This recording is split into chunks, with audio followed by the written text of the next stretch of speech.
Oil బాగా కాగాక ఎండ్రాయిలు వేసాను. అవి కొంచెం లైట్గా వేగాక ఉల్లిపాయ ముక్కలు వేయాలి. ఉల్లిపాయ ముక్కలు కూడా వేగిన తర్వాత అప్పుడు వంకాయ ముక్కలు వేయాలి. ఉల్లిపాయ ముక్కలు వేగిపోయినాయి. ఇప్పుడు వంకాయ ముక్కలు వేస్తున్నాను.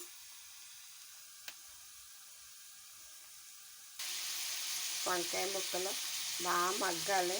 ఉల్లిపాయ ముక్కలు వేగిపోయినాయి. ఎన్ని రొయ్యలను వంకాయ ముక్కలు వేసాను. మూత వేసేద్దాం. వంకాయ ముక్కలు బాగా మగ్గిపోయినాయి. ఇప్పుడు ఉప్పు, కారం, పసుపు, ఎల్లుల్లిపాయ అల్లం పేస్ట్ వేయాలి.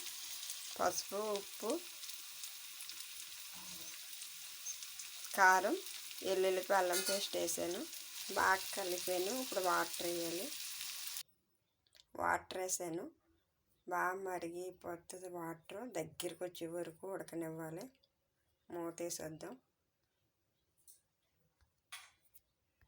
ఎండ్రాయిలు వంకాయ కూర రెడీ అయిపోయింది. కరివేపాకు వేసాను. కొత్తిమీర కరివేపాకు అయితే నేను ఇలా వాటర్లో పెట్టి ఉంచుతాను. ఫ్రెష్గా ఉంది చూసారా. ఎండ్రాయిలు వంకాయ కూర రెడీ అయిపోయింది. మీరు కూడా ఇలాగే వండి చూడండి. బాగా నీరు ఎగిరింది అని మనకి తెలియడానికి అలా నూనె బుడగల కింద వస్తేనే కూర బాగా దగ్గరికి వచ్చి ఉడికినట్టుగా తెలుస్తుంది. అలా వచ్చినప్పుడే కట్టుకోవాలి, లేకపోతే అడుగున వాటర్ ఉండిపోద్ది. వంకాయ ఎండ్రాయిల కూర అయితే చాలా బాగుంటుంది.